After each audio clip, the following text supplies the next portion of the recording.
Well, it has finally happened after many, many years. The Israeli Knesset this afternoon debated concerning the Temple Mount.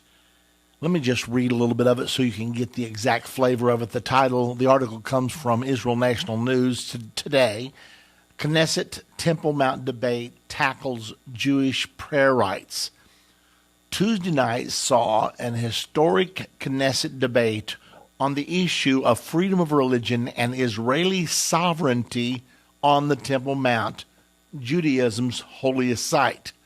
The debate was the initiative of Likud Minister of the Knesset, Moshe Feiglin, a longtime campaigner for Jewish rights on the Temple Mount, where non-Muslim prayers are currently forbidden. I'm talking about the place where Abraham raised the knife over Isaac, the place where Solomon offered his famous prayer at the dedication of the first temple. Now then, it is forbidden to pray there. Think about that. It's amazing. Well, Mr. Feiglin is taking it on in a one-man crusade to say this is ridiculous. We captured this place in the 67 war from those people who attacked us, and our government won't even allow us to pray there? Well, that's what's going on. That's what was debated this evening in the Israeli Knesset. Of course, they're 8 hours ahead of us in the nation of Israel. The article goes on to explain Feiglin attacked the discriminatory management of the holy site, which is under the de facto rule of the Waqf. Jews are often forbidden from entering and arrested for having religious or national symbols, and they are absolutely forbidden from praying there. Behind the back of the people, we have given up on any Israeli sovereignty on the Mount, remarked Feiglin. Any terror organization can wave its flag there. The flag of Israel? Don't even mention it. And a verse of Psalms is pretext for an arrest, if you read the Psalms.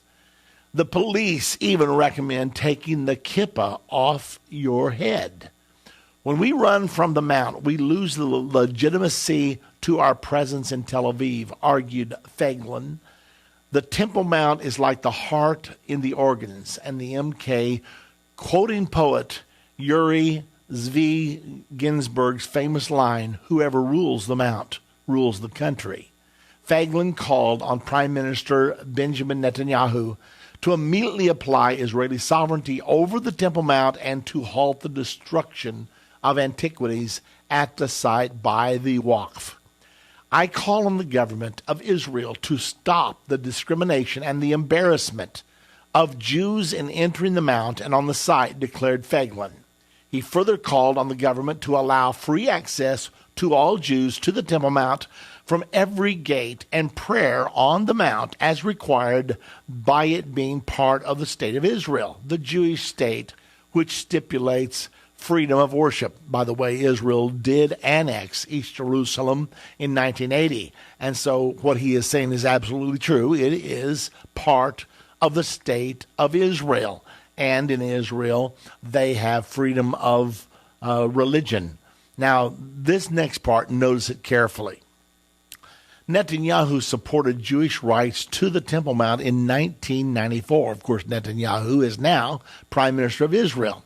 MK Shuli Mulam from the Jewish Home Party stepped in by reading a letter written by Netanyahu in 1994 before his first term as Prime Minister. These are the words of Prime Minister Netanyahu before he became the Prime Minister.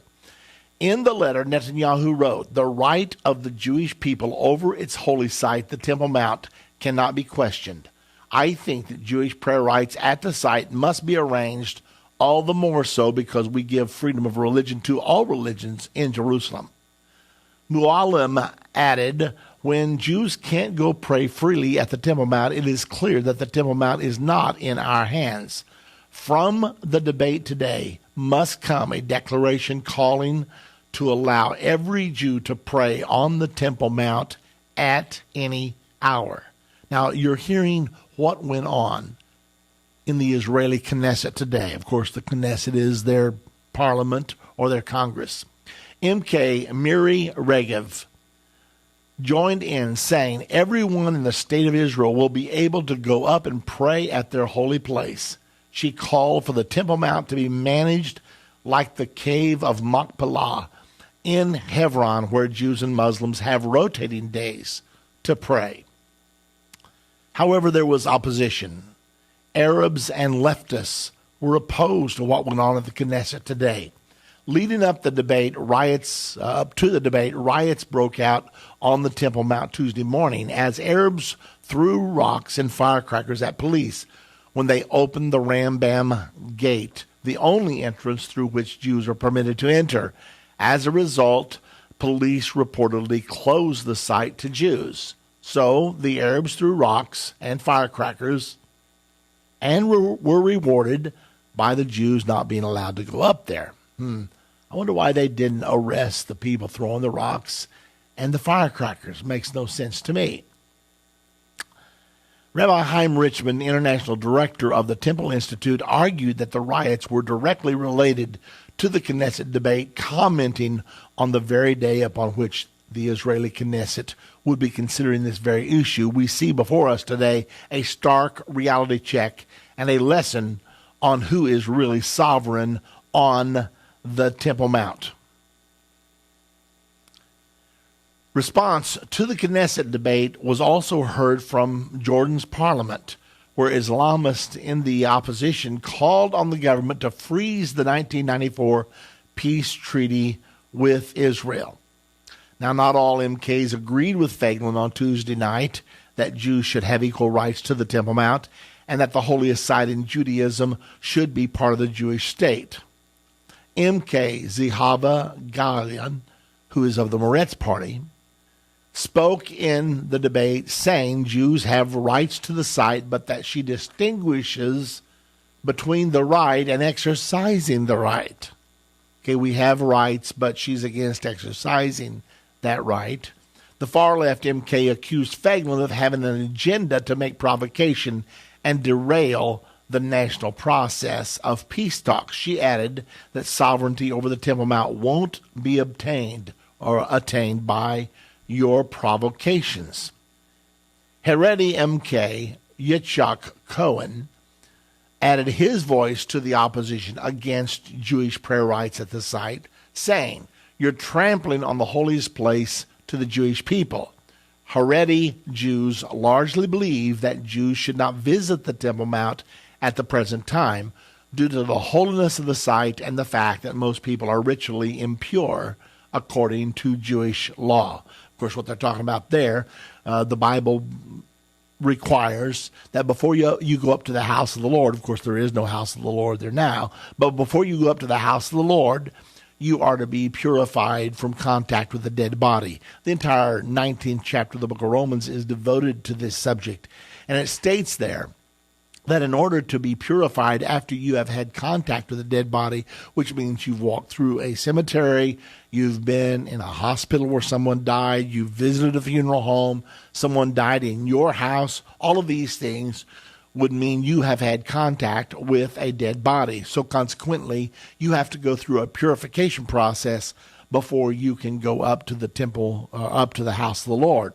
Well, the purification process consists of taking a red heifer of the third year and sacrificing the red heifer, burning the body of the heifer, taking the ashes, mingling it with water, and then bathing in that mixture. Then you separate yourself for 7 days, after which you're purified and you are permitted to go up to the house of the Lord. So we have liberal Jews who say don't go there at all because you'll make the Arabs mad. We have religious Jews saying don't go up there because you'll make God mad. And then you have others who say we must go up there because we're commanded by God to go there and to worship. So this is the debate that has been raging today, this very day. Now, the Bible prophesies about the status of the Temple Mount. In Revelation chapter number 11, it specifically states that 3.5 years before the battle of Armageddon and the second coming of Jesus to the earth, that the Temple Mount will be under a sharing arrangement between Muslims and Jews. As a matter of fact, between Jew and Gentile is actually the stipulation, but with present reality, we know it's going to be between Muslim and Jews. John was told to measure the temple and those that worship therein, but do not measure the outer court of the temple, for it shall be trodden down the Gentiles for the next 42 months. So the Bible very clearly paints a picture of a Temple Mount under a sharing arrangement between Jew and Gentile, and that sharing arrangement would continue for the final 42 months before the second coming of Jesus Christ to the earth. Another passage talks about the Temple Mount. It's 2 Thessalonians chapter number 2, and it talks there about the Antichrist will sit in the temple of God, claiming to be God, exalting himself above all that is called God or that is worshipped, so that he as God shows himself to be God. The Bible says he will sit in the temple. You can't sit in the temple if there is none. So we are very quickly now approaching the time when a temple will be built on the Temple Mount. The Bible prophesies that there will be a peace agreement soon. And one of the conditions of this agreement will be the placing of the Temple Mount under a sharing arrangement, just like is prophesied in the Bible. The debate that took place today in the Israeli Knesset is one of the things pushing the Israeli government toward rectifying this injustice. When Muslims are able to go there and pray, and Jews are not allowed to pray there, even though Israel has sovereignty over the Temple Mount. Now, when we get back from the break, I do want to take time to tell you how we arrived at the juncture that we are at right now. How did Israel come to possess the Temple Mount, annex the Temple Mount, and yet say Jews cannot worship there? How did that kind of a twisted reality develop? And that is the reality right now. Right now, if you go there to pray as anyone but a Muslim, you will be arrested and taken away. That's what's going on the Temple Mount today. So we live in prophetic times. We live in prophetic times right now. How quickly will this be rectified? Well, U.S. Secretary of State John Kerry says there will be a framework agreement by April the 29th. Will we make it? I don't know, but they're talking about it.